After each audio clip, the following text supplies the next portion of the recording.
The Farseer is one of the sexiest heroes in Warcraft 3. No, hold on, that's not right. That was my Dark Ranger intro. Loktar! The Farseer may well be one of my most used heroes in Warcraft 3 of all time. Today, I'm gonna be sharing whatever I can on using the Farseer during my 20 years of experience of using him in Warcraft 3. Farseers are shamanistic wise advisors to the Orcish hordes, and they're versatile warriors that can use elemental spells and information gathering techniques. This helps Orc warchiefs to make informed decisions and turn the tide of war in their favor. Hopefully, this Warcraft 3 Hero Spotlight will help turn the tide of Warcraft in your favor. Loktar Ogar! Victory or death! So let's dive a little bit into the lore of the Farseer. Farseers are usually older orcs who represent the pinnacle of shamanistic power and wisdom. These powerful shamans are counted amongst the Horde's closest advisors and are constantly in tune with the workings and maneuverings of the Horde. Farseers are not only tied to the elements of the earth and sky, but are also adept at foretelling the future. A notable Farseer in the Orcish Horde in the Warcraft world is Drekthar.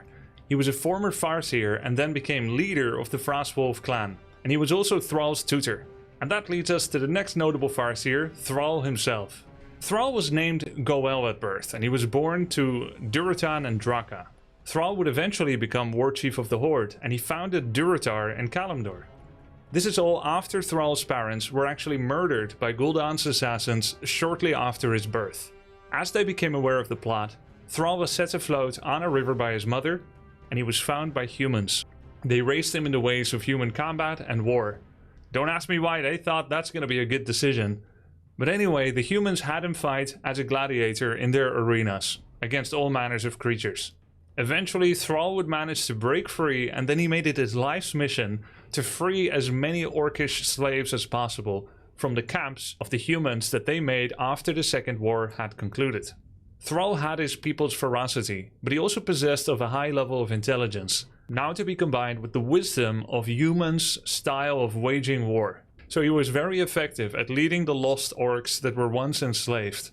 He would lead them into a group that would one day become strong enough to found that city on Azeroth. Eventually, Thrall would ally up with humans and with Night Elves to face the common threat that was threatening all of mortal existence and all life on Azeroth by uniting arms against the demonic forces led by the Burning Legion and their leader, Sargeras and Archimonde the Defiler. Archimonde was trying to usher Sargeras into this world, but armies led by Thrall, Malfurion and Jaina managed to stop and defeat Archimonde at the Battle of Mount Hyjal, as Wisps did a skillful mass detonate right on top of Archimonde, which somehow made the Tree of Life be able to pop him with a single blow. Thus he was defeated. Alright, let's talk a little bit about Farseer and their use cases in Warcraft 3 melee combat. The Farseer stands out as the Orcish hero that enables a wide spectrum of possible different playstyles. He is a most flexible of Orcish heroes that enables fast expansion, fast teching up in the tech tree to Stronghold and Fortress, and he also enables rush, all-in and macro playstyles alike. Farseers prefer to be followed up by a Tauren chieftain as a second hero, who then functions as a tanky vanguard to the Orcish army. When Farseer is followed up by another hero like the Shadowhunter, that's generally quite a low damage hero combo. They are the two ranged heroes that Orc has available from the Altar of Storms, and that can lead to some interesting harass and ranged based styles and strategies, such as Farseer Shadowhunter with Headhunters and Farseer Shadowhunter with Wyverns. These strategies always have a timer on them, where the damage and mobility that they offer will eventually become obsolete. Farseer Shadow are vulnerable to enemy dispel, as both wolves and hex can get dispelled, so they kind of suck in the late game.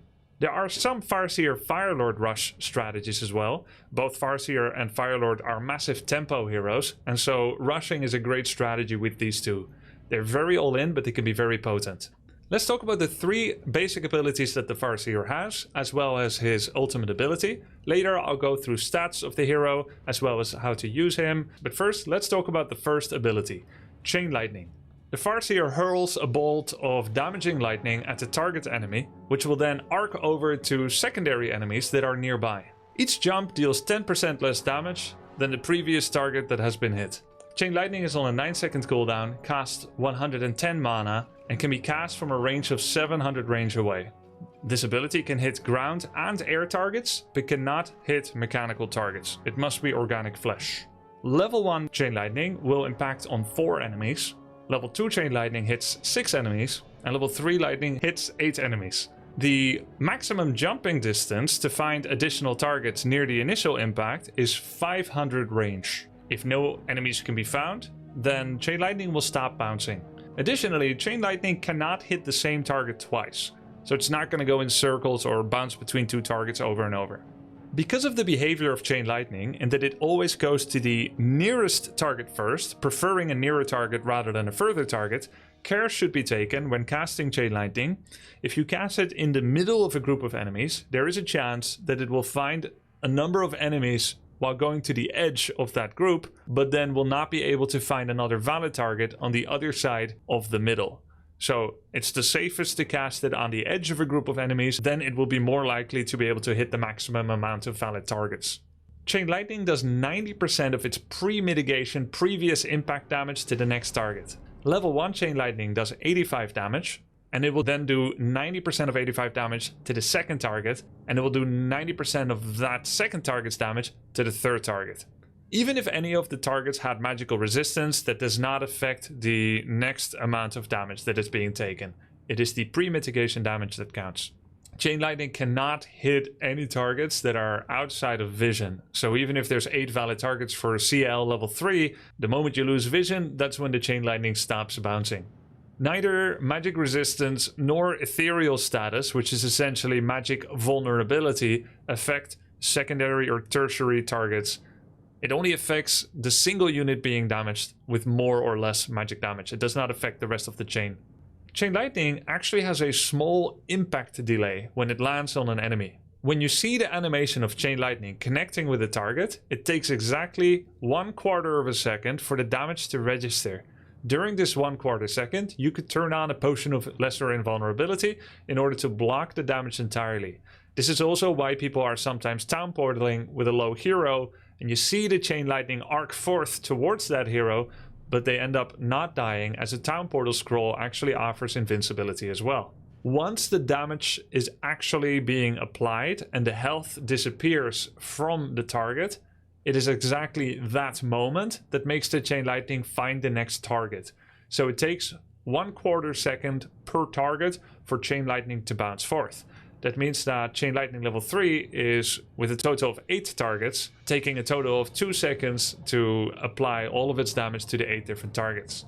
Alright, let's talk about the damage numbers per Chain Lightning. Level 1 on the first target does 85 damage, the second target will take 77, and then the next targets take 69 and 61 damage for a total of 292 damage. When I did my own maths, I calculated that the fourth target should take 62 damage, but it only deals 61. I can't understand what happened to the final 1 point of damage. We may have some short circuitry going on and we don't have a close electrical loop or something. Do it yourself. Open a calculator, take 85, do times 0.9, and then press enter twice more, and you will get something like 61.85 or whatever. It's closer to 62 than to 61, but we only do 61, and I want to know what happened to my 1 damage. Now you may think, maybe all damage or healing gets rounded down in Warcraft 3, but that's not true! Sometimes you think it's going to be less, but it's actually more at 0.5. I have found that some 0.5 decimals, perfect 0.5 decimals, are rounded up, and some are rounded down. I don't know what's going on, but at the end of the day, it's only 1 point of damage or healing, so you may think that I'm nerding out a little bit too much about the numbers here. Yes. On a side note, it's been really interesting to jump into heroes this deeply. Back when I was a pro gamer, I prided myself on my instinctive knowledge and my intuitive knowledge of many things, and I hadn't really studied anything like this like a scientist because I wasn't forced to explain it. Forced! At gunpoint! I didn't need to explain these mechanics to anybody else as I was just working on my own learning. Now that I'm teaching people about these heroes via these spotlights, I'm studying it with a closer looking glass than I ever have before, and I've been finding it to be a very interesting journey of discovery as well. I'm getting to know these heroes better than I ever did, which is pretty cool. Level 2 Chain Lightning does 125 damage and will then arc forth to 5 additional targets for a total of 585 damage in total, which is pretty much exactly twice as much as level 1 Chain Lightning. Twice as much total magical damage. The secondary targets will take 112, 101, 91, 82 and 74 damage. Level 3 Chain Lightning does 180 damage on the first target, for a total of 1023 damage. This is 75% more total damage than Chain Lightning level 2. The first target is 180 and the secondary targets are 162, 145, 131, 118 damage, 106 damage, 95 damage and 86 damage. So the 8th and final bounce of Chain Lightning level 3 does more damage than the first bounce of Chain Lightning level 1. Pretty interesting. That's all I got about Chain Lightning for now. We'll go through more special interactions near the end of this video. The second ability for the Farseer... Wait, Farseer has a second ability? I thought he only has a first and a third, Chain Lightning and Wolves. Anyway, I'm reading it here, it says so clearly. He has a second ability and it's called Farsight. I didn't know that, I just learned that today. It reveals the area of a map that it is cast upon, and it also reveals invisible units. Interesting. Farsight casts no mana, has an area of effect of 900 at level 1, 1800 area of effect at level 2, and 2700 area of effect at level 3. It reveals the area during an 8-second duration. It's on a 30-second cooldown, and like I said, it doesn't cost mana, so you should cast it as often as possible since it's basically free. It's free real estate. Anyway, you can look at it. Similar abilities in Warcraft 3 also exist. There are 3 other abilities that reveal an area in such a fashion, and they are interesting comparison material because I learned something else new about Warcraft 3 and about Farsight today. The laboratory reveal is for 50 gold and it comes from the Goblin Laboratory. It lasts 2 seconds shorter for a total of 6 seconds. So you will be able to tell whether someone used Farseer or Farsight or a Goblin Laboratory reveal by counting the amount of seconds that the swirly revealing thing is up. If it's 6 seconds, it was from the lab. They paid 50 gold. If it's 8 seconds, it's from the Farsight. I never knew that you could identify it by the duration back then. And I often wondered, is this from Farsight? Is this from Goblin Laboratory Reveal? Or is it one of the other two, namely Crystal Ball? Crystal Ball has a 10-second duration, which is 2 seconds more than Farsight. And then you have the human Arcane Tower that gets an upgrade from the Arcane Sanctum, which is called Magic Sentry.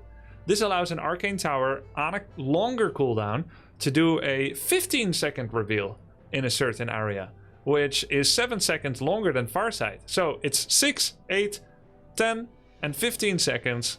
So basically, just become aware of how long these reveals last, count them while you're in game if you're being revealed by one of these, and you'll be able to know which of the 4 reveals it is, which can be valuable info or almost useless. So in conclusion, if you have it, use Farsight often as it's free in mana cost. The third ability for Farseer is Feral Spirit. I always thought this was called Wolves or Feral Spirits, but I checked my notes and it's Feral Spirit, even though you summon 2.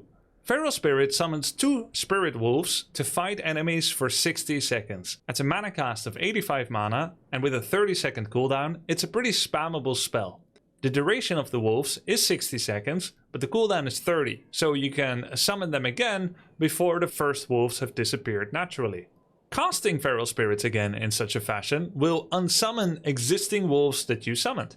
So you can use this to deny experience from an enemy that was about to kill one of your Feral Spirits. Level 1 summons 2 Spirit Wolves. They have 250 health each, 320 movement speed, which is the same as a Farseer or a Blade Master without Butsu speed. They have 11 to 12 damage on a 1-second attack cooldown, and they're small size, aka the same as a Peasant. They have no particular abilities, and when a single wolf gets killed, it gives 20 experience, which is 80% as much XP as a Peasant. At level 2, you don't summon Spirit Wolves, no, you summon Dire Wolves. Dire Wolves have 350 health. They move faster at 350 movement speed, which is the same as a Raider or a Huntress. It deals 16 to 17 damage, still on a 1-second attack cooldown, and is of the medium size. It also has a special ability, Critical Strike, giving a 20% chance to deal double damage. A Direwolf kill will net an opponent 30 experience points. And at level 3 you summon 2 Shadow Wolves.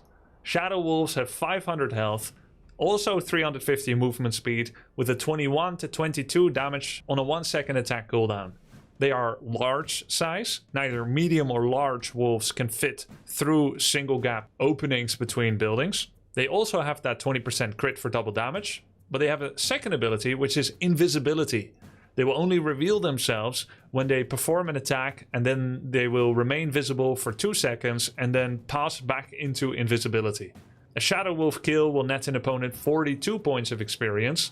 These Shadow Wolves are particularly useful at scouting secretly and harassing enemy workers, as they cannot be easily intercepted on the way while they're traveling. Feral Spirits of all levels are very useful at creeping, making creeping go faster and making you take less damage on the rest of your units and your heroes. They are great at scouting, harassing, defending, and generally just fighting. It's a great ability and probably the primary skill for the Farseer, with Chain Lightning being the secondary most useful skill. The final and ultimate ability for the Farseer is called Earthquake.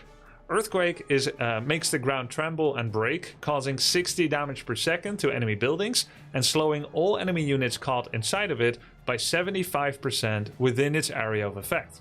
Earthquake costs 125 mana, which has been recently buffed down from 150 mana. It's on a 90-second cooldown, has a 20-second duration, over a 250 area of effect, and can be cast from 1000 range away. Earthquake will do 60 damage per second over 20 seconds, so it'll do a total of 1200 damage to every building caught inside of it when it is allowed to cast uninterrupted.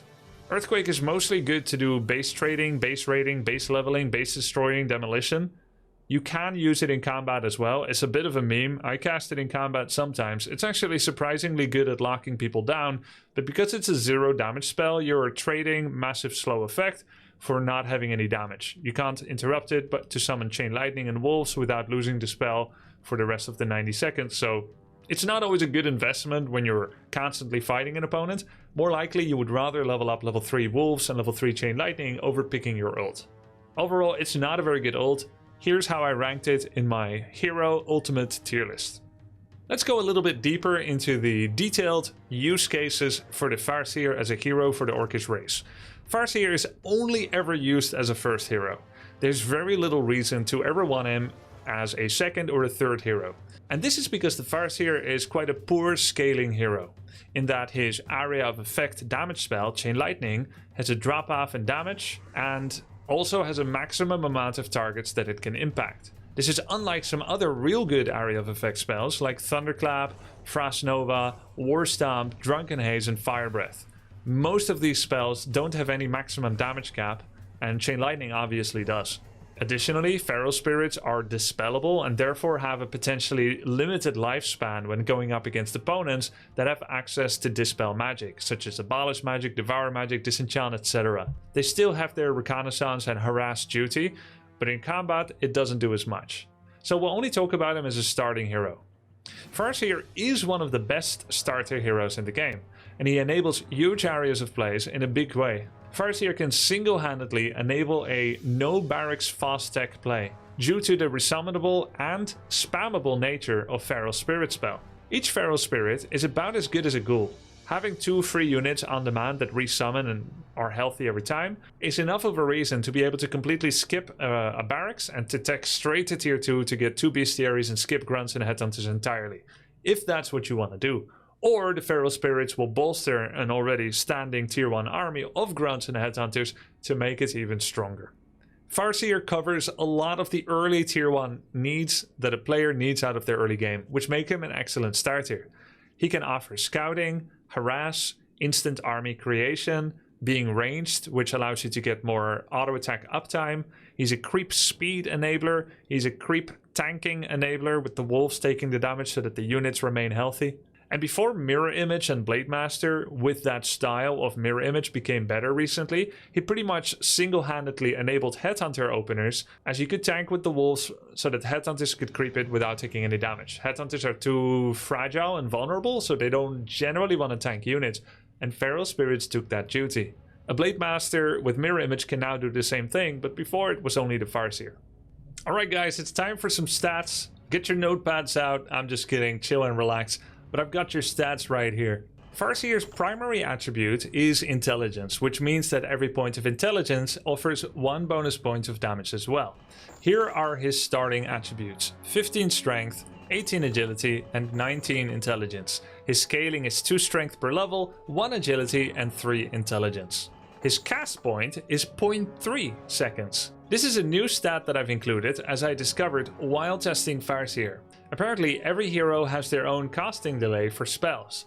Farseer's casting delay, I calculated it to be 18 frames, which translates to 0.3 seconds. The way I found this out is because I'm recording my videos at 60 frames per second.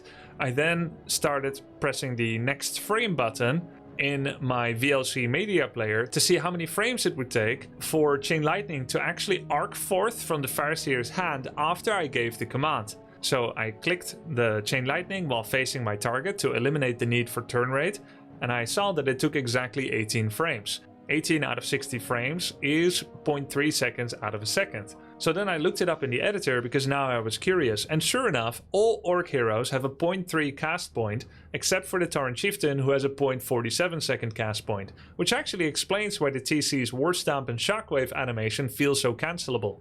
I checked all 24 heroes in the game, and 0.3 seconds of cast point is actually the shared fastest cast point in the game. By the way, another word for cast point is pre-swing or pre-swing animation. The slowest cast point is actually 0.7 seconds and belongs to the graceful and ponderous Keeper of the Grove. So overall, Farseer is a quick draw in the west. Bam, bam, Chain Lightning, wolves. His base cooldown time is 2.28 seconds. This is an indicator of his ability to leverage attack speed and attack damage in a more effective way. The conclusion, not very effective. He's ranked 20 out of 24 heroes in Warcraft 3 at being able to make use of DPS items well. This is somewhat tempered by his being a ranged hero, as ranged heroes generally get more auto attacks in an average fight, as they are not as likely to get slowed, war stamped, stunned, etc. Farseer has a 0.4 turn rate, which means that he has a slow turning acceleration. A practical application of needing to know this is that a Farseer can outrun a Demon Hunter at equal movement speed, but if they are turning any corners at all, if the Farseer is turning any corners, Demon Hunter will accelerate his rotation faster than the Farseer, so you are very likely to get mana burned if you turn corners, but if you keep walking in exactly a straight line, then you will not get mana burned, as Farseer's movement speed is 320, the same as a Demon Hunter. Farseer has a standard ranged attack range of 600 and a standard vision of 1800/800. He has 3 armor at the starting level, to be exact 3.4, but starting armors never showed with decimals for a clean UI 2002 Blizzard decision. His starting damage is 21 to 27 and his starting HP is 475 with 1 HP per second regeneration. He starts with 285 mana and almost 1 mana regeneration per second, namely 0.96. Let's go over some common skill builds for the Farseer. There's pretty much one golden standard, which is prioritizing Feral Spirit at every possible level and then Chain Lightning. And then you either decide to take Earthquake or Farsight at level 7, as you will go 3 points in CL and Feral Spirits all the way on level 6. So it's Feral Spirit 1, Chain Lightning 1, then Feral Spirit 2, Chain Lightning 2, and then Feral Spirit 3. Then at level 6, you generally take Chain Lightning 3 over Earthquake. And then at level 7, you may take Earthquake, or maybe you take a point in Farsight. And then at level 8, you'll take the other. Feral Spirits are generally favored at level 5 for Farseer over Chain Lightning. I feel like I should clarify that, because Chain Lightning does 75% more damage at level 3, which is really quite good. You'll hit 2 more targets and you do a lot more impact damage on the first target. Nonetheless, Feral Spirits are super spammable. You may get like 2 or 3 Chain Lightnings off, but you may be summoning 10 Feral Spirits in that time, because Feral Spirits are not just combat spells, which is generally the only place where you'll use Chain Lightning, but you can also use them during the rest of the macro game. You're constantly scouting with 2 invisible scouts and harassing enemy workers. You're creeping with them, and then you're using them in fight. If you reach level 5 in an average battle against an opponent, you'll always prioritize Chain Lightning level 3 first, as it does more in an average fight. But because of the macro aspect and that you're not always fighting all the time in Warcraft 3, Feral Spirit is the more common choice at level 5. Though this is going to be different if an enemy already has a lot of Dispel, which, to be fair, very likely they will. If they have Spellbreakers with Control Magic, dryads with abolish, shamans with purge, etc., you're probably going to take Chain Lightning first. So maybe Chain Lightning level 3 is actually becoming more common at level 5 Farseer now. If you want to go even further at denying an opponent's value via dispelling your Spirit Wolves, Dire Wolves, or Shadow Wolves, you may not even go for much wolf picks at all. You'll take this second build, the XP Denial build, which is Feral Spirit level 1, then Chain Lightning twice at level 2 and 3 Farseer, and then at level 4 Farseer, you'll actually take a point in Farsight. Then at level 5, you'll take the third point of Chain Lightning, and at level 6, you'll go for Earthquake, as you don't want to put any more points in Feral Spirit, as it would be feeding experience. Alright, what are Farseer's strengths, how to use him, what are the primary objectives when you're playing with a Farseer? Do you play aggressively? Do you mostly creep? Do you expand? Here's what we do. So first of all, from now on in the Hero Spotlights, I'm going to be creating a score sheet with some key stats that can help you to kind of get a feel for the hero and their strengths and weaknesses. They are creeping power, tempo building power, scouting power, damage output, harass power, scaling power, and value as a solo hero. So his creeping power is 8 out of 10. The Farseer with his Feral Spirits can help you save HP while creeping, and Wolves add nice extra damage early game. His tempo building power is an 8 out of 10 as well, with the free spammable bonus units that you can make early game. I say free, but it costs mana, but for a while it's free until you're out of it, and then it's not free anymore. Then you need to get Clarity Potion to do it again. But it's a lot of extra tempo. Farseer's scouting power is second only maybe to a dedicated Priestess of the Moon that picks Scout Owl. It's a 10 out of 10. You can use Feral Spirits and Farsight, and that means that the map will harbor very few secrets to you, if any. So he's a great scouter, and you can use this information to make correct and valuable decisions in the rest of your gameplay. His damage output is a little low when compared to many other heroes in Azeroth. 4 out of 10. Chain Lightning is a mid to strongish ability, but his basic attack and the two other abilities are not that strong in the mid to late game. Overall, 4 out of 10. His harassing power and anti-harassing power I rated at 8 out of 10. Farseer enables single-handedly a unitless tech. He can harass opponents doing moderate economic damage and creeping disruption all by himself. His scaling power, aka his ability to grow into a considerable force in the mid to late game, is only a 3 out of 10. He's not a great scaler, he's not a great tempo user. He does not win hero versus hero battles like a Mountain King, a Death Knight, or a Lich May. He doesn't have infinite scaling. He doesn't make particularly good use of damage items. He has low auto attack damage in general, 3 out of 10. And finally, his value as a solo hero, 3 out of 10. A solo Farseer that tries to rush to level 5 or 6 utilizing the bonus experience attribute of being solo hero, which is embedded inside Warcraft 3, 15% bonus at tier 2 solo hero and 30% bonus experience from all sources at tier 3 solo hero. It gets him to fast level 3 wolves, which is pretty cool. This could come out before the enemy has a lot of Dispel. You could also try to rush Chain Lightning level 3, which is pretty cool. But then Earthquake is not really a valid rush ultimate, as it doesn't really achieve a lot for you usually. Certainly nothing like Metamorphosis Might, Avatar of Vengeance, or Infernal from Dreadlord. So overall, 3 out of 10. As for his style, does he like to fast tech, creep, or heavy attack or harass? Anything goes. You can fully devote to a creeping path with the Farseer and Grunts or Farseer and Headhunters, or full on harass, or anywhere in between. He's very flexible. I see Farseer as a money saving hero. You don't have to spend as much money on heal solves as a Blade Master might in order to recuperate his health points. The free units of Wolves offer you a level of strength that saves you money that you would otherwise be spending on training tier 1 units. Thus, Farseer enables it all. Fast tech, all-in, cheese, strong attack, strong harass, good scouting and reactions, and he can see you into the mid-game because of all this. His greatest weakness is low damage output and poor scaling and low basic attack damage, but the tempo that he offers can see you into the mid and late game at equal footing, or even an advantage. Keep in mind that when you play Farseer, there's some kind of haste and urgency in your game plan, as you would generally not like to go on equal footing without doing any damage or obtaining some kind of advantage, as there are many other heroes in the game that will do a better job of meeting you on equal footing. But it is much safer to play with a Farseer first than a Blade first generally. You're more resistant to BS. Here's how to use Farseer in a fight. Summon wolves early and resummon them when wolves die or are nearly dead. When you're low to medium mana, only use Chain Lightning to get confirmed kills. Otherwise, everything is going to get out-healed. Any damage that the Chain Lightning does will just get out-healed by heal scrolls, regular healing, or out-regeneration. If you're high on mana and you're not getting mana burned or siphoned, then you can spam Chain Lightning, and you should do so from as early as possible. This way, you're working a lot of high-level damage attrition into the mix, which will eventually weaken enemy units like Talons, Priests and Sorceresses, Rifles, etc. You will work them down in HP and eventually finish them off with your 3rd, 4th, or 5th Chain Lightning. Don't summon wolves at all, even though the button is available, which I know is very hard. If the opponent is fast and has plentiful Dispel, you would just be feeding experience. It's then better to just save mana for Chain Lightning.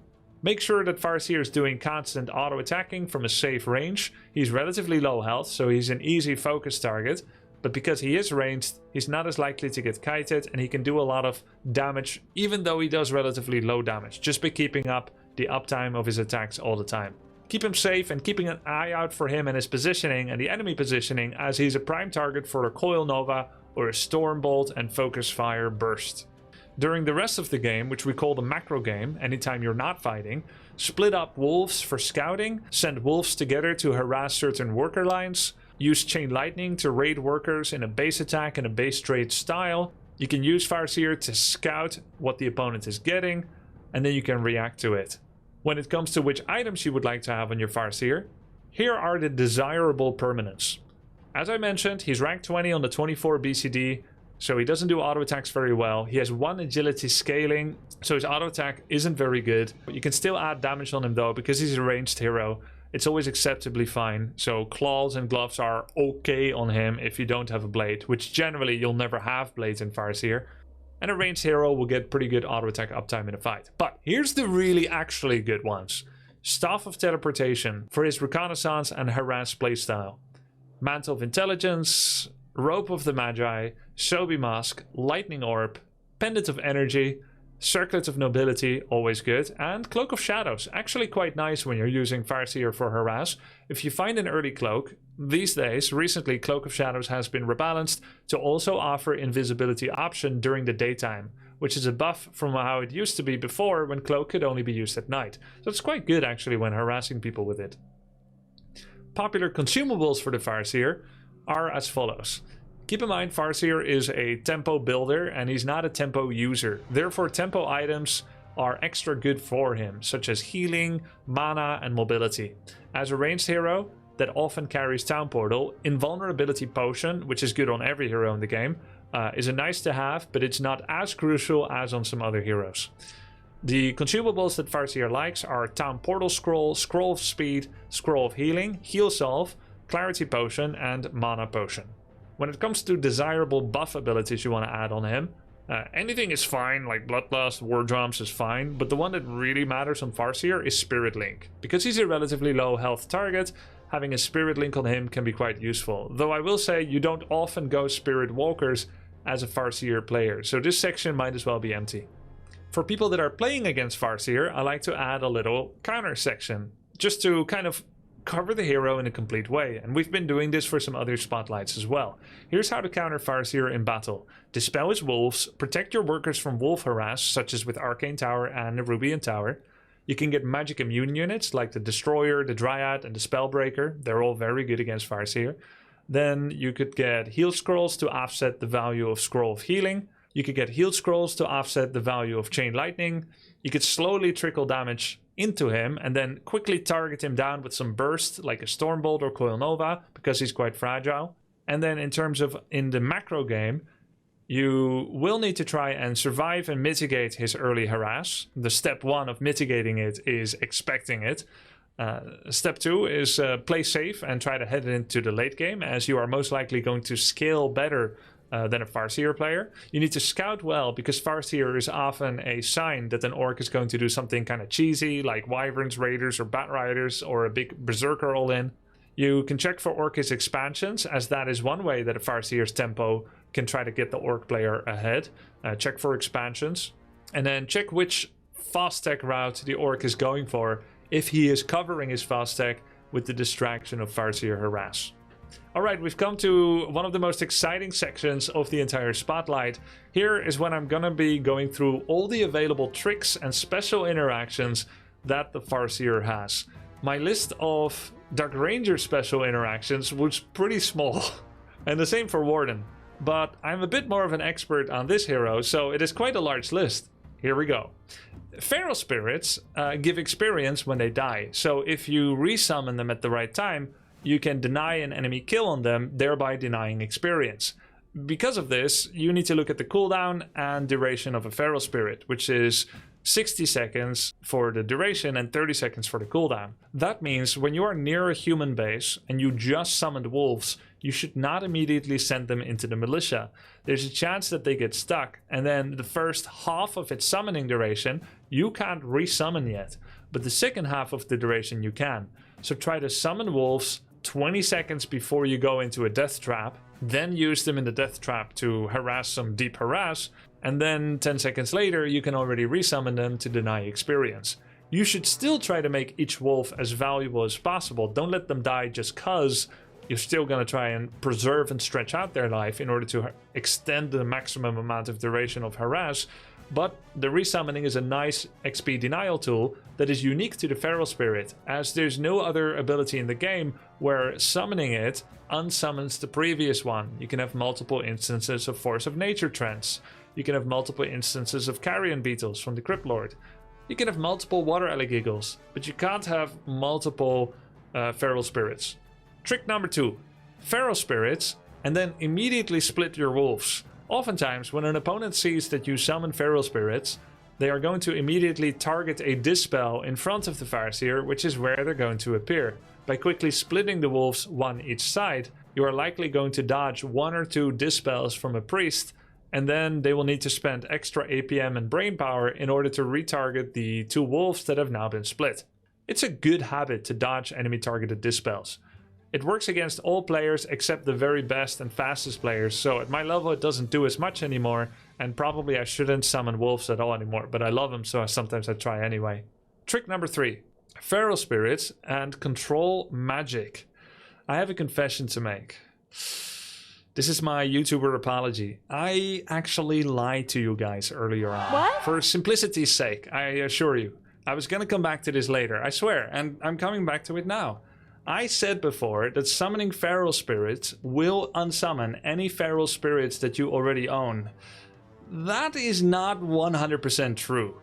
If you have a Farseer and a Dark Ranger, and you get your Dark Ranger to level 6, and you pick Charm, and you stole an enemy Spellbreaker that has access to the Control Magic spell from Tier 3 upgrade, then you have that upgrade too.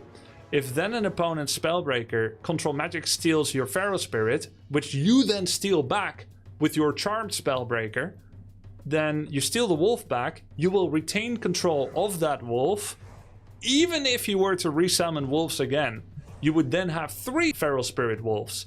And you can kind of see how this could potentially go on. You could have an army of Feral Spirits this way, provided that both you and your opponent are tenacious and have enough mana on Spellbreakers. You could get 5, 6, 7 Spirit Wolves, but this is the only way. Normally, Feral Spirit resummon removes all wolves you own, but not the double Control Magic wolves. Very, very important information, and I'm glad that I spent research time figuring this out, so that next time you play Farseer and Dark Ranger and you get to level 6 on both, then you'll be able to know that you could have multiple Feral Spirits. I hope that this will win you many games. How could you have 7 with 60-second duration and 30-second cooldown? That's actually a great question from chat. That is because when a Spellbreaker uses Control Magic on a Feral Spirit, it resets the duration of the original timed life that a unit has. So even if a Feral Spirit was about to run out in 2 seconds, if an enemy Spellbreaker's Control Magic steals your wolf, it'll be set at 60 seconds again, and then when you steal at 60 seconds. So technically, in a very normal game of Warcraft 3, both you and your opponent, theoretically, could have 150 Feral Spirits. It is possible to happen for this to occur organically, but it is not very likely to happen, but it could happen. Trick number 4, Feral Spirit Surround. When you summon wolves, they appear in front of the Farseer, and if that area is blocked, then they'll summon oftentimes behind that, further in front of you. So it can surround enemy units or heroes if you position your Farseer well. Trick number 5 is that you can block a surround attempt on your Farseer. So if you know that a Mountain King is about to have Stormbolt again and he's about to Stormbolt surround you, rather than trying to run for a little bit more, you can instead summon Feral Spirits.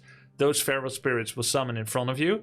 You get Stormbolted, you try to keep your Feral Spirits on hold position to block the exit, and then you'll move them away, hopefully before a footman can close the surround, and then your Farseer can get out of the surround. So they're a great anti-surround mechanic as well, with a pretty good level of effectiveness. Use Feral Spirits to block for creep pools, like the Rock Golem level 6 on Twisted Meadows. While Feral Spirits level 1 are really small and can fit through many nooks and crannies, level 2 and 3 wolves are medium and large. You can still get wolves on the other side of a human wall off by standing real close against the buildings, facing the enemy cavity behind the wall, and then summoning Feral Spirits. In this way, they'll go over the wall, and while they can't escape, they can still do some pretty good harass. Even more so if you bring in a Shaman that casts Lightning Shield on one or both of your Feral Spirits. It can really wreak havoc on enemy peasant lines. A cool thing to know about Chain Lightning is that when you have Chain Lightning level 3 and Shockwave level 3, the first target of your Chain Lightning, when that's targeted at the same target that you're casting your Shockwave level 3 at, it can one-shot, well, two-shot technically, a tier 3 Master Priest from the human race. A tier 3 Master Priest has 370 health, and Chain Lightning and Shockwave level 3 together does 380 damage, so it overkills by 10 damage. The third bounce of a level 3 Chain Lightning, together with Shockwave level 3, will still one-shot a tier 2 Adept Priest, who has 330 health. These two spells together, the third bounce of Chain Lightning does 131 damage, and Shockwave level 3 is still 200, so that's 331 in total, and a Priest has 330. Overall, even if you don't remember those numbers, Chain Lightning Shockwave is pretty good together on enemy caster lines. When you are getting level 3 Farseer against an undead player, consider actually upgrading Chain Lightning level 2 instead of Wolves level 2. This way Wolves can fit through gaps that were originally intended to help Acolytes escape, but the Ziggurat formations were intended to keep Blade Masters out. Wolves can still freely travel in between them, and the higher level Chain Lightning makes it very difficult for an undead to use Death Coil to save any targeted Acolytes. I used to have this really strong build that is still quite strong, where you rush level 3 Farseer, and then you buy a Staff of Teleportation, you bring a Speed Scroll, Heal Salve, and Clarity, and you summon 2 wolves, and you run into the undead base. The moment his undead base reveals vision on your Farseer, you turn on Speed Scroll, you right-click the Farseer and the wolves on his Acolytes, and then you summon Chain Lightning on the healthiest Acolyte. Many Acolytes will die, and you need to be inhumanly skilled as an undead player to save multiple Acolytes against such an attack. Bonus points if you do it while they're mid-tech towards tier 3, as this will cost them a lot of gold. You can then use Staff of Teleport to teleport out to 3 to 4 grounds that are already waiting near your own expansion, along with the Orcish Peon. So as he's picking up the pieces of the economic damage you did to him, you immediately staff to your grunts and start creeping your expansion, and you build the Great Hall before you even finish the creep camp. This is an insane economic momentum swing that can single-handedly win you the game.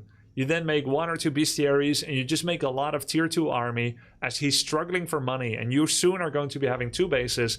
You make a combination of Grunt, Headhunter, Kodo, Raider, and Wyvern and Batrider to defend the oncoming onslaught of the undead attack. I won many games like this.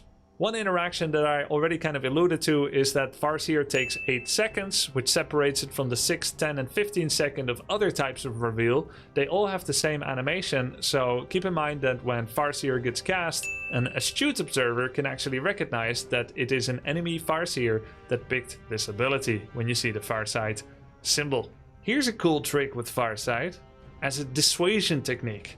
You know how some people can't pee with other people watching due to the nerves constricting the muscles? When you Farsight someone, even when you already know where they are, it lets them know that you're watching them.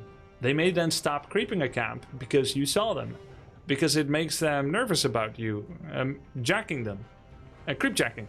This is perhaps one of the most interesting discoveries that I made that I really would have liked to know 23 years ago. before the game came out. Okay, 22 years ago. BCD, attack speed, and lightning orb. Hear me out.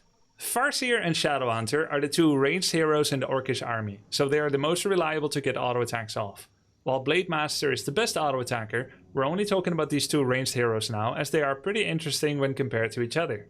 Farseer and Shadow have the same BCD, the same natural attack speed, which means that whoever has the highest current agility does more attacks per second. The attributes governing DPS of course include BCD, agility, and the primary attribute, which constitutes their damage, as well as any items they might be carrying, but when we're just talking about attack speed, it's whoever has more agility. Farseer gets 1 agility per level and Shadowhunter gets 1.5 agility per level, which means that Shadowhunter gets more attack speed eventually, and he also starts at a higher agility count, which means he starts at a higher attack speed. AKA, Shadow always has more attack speed than the Farseer, not counting any items. This means that Shadow is a better Orb of Lightning carrier when it comes purely to evaluating how many chances you get to proc the 30% chance of purging an enemy unit with Lightning Orb. We're not talking about DPS now, we're not talking about the survivability of the vessel or other items these heroes need to be carrying.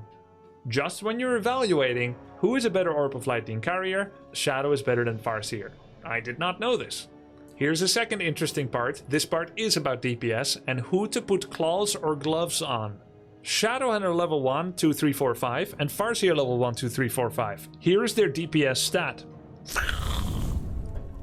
Shadowhunter level 1 has a 15.33 DPS and Farseer level 1 has a 14.29 DPS. That means Shadowhunter level 1 has a higher DPS than Farseer.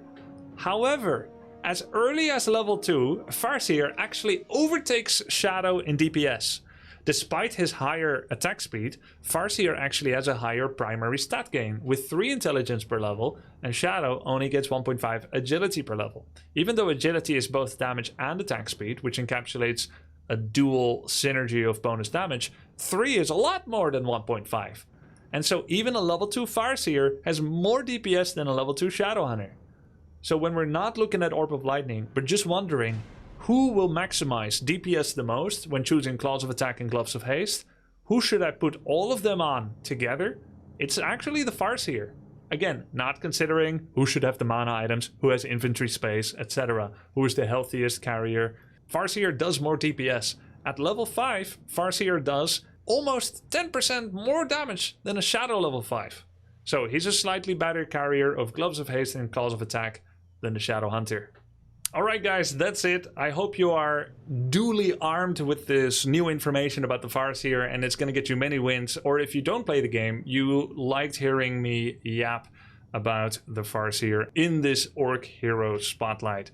Thank you for watching. So far I've done Blade Master, Pit Lord, Archmage, Warden, Dreadlord, Dark Ranger, and now the Farseer. All are in a playlist on this channel here on Grubby Talks. There are now 17 heroes left, undone. Every video I make, I actually jump deeper into the sauce and find more obscure details and discover more about single missing points of damage and such interactions. I keep adding more columns and more sections to find out more about these heroes. This means that my hypothetical final and 24th hero of the Warcraft 3 Hero Spotlight list will actually be my most extensive review yet. Who do you think that should be? Who's the hardest hero in the game with the most special interactions, with the most discoverable data? Let me know. If you haven't already, do any of those YouTube things that people do to videos and to channels that you feel that it deserves, likes and all that, and thus the algorithm will work its magic. Thank you so much for watching. I hope you enjoyed this and I'll see you guys in the next video.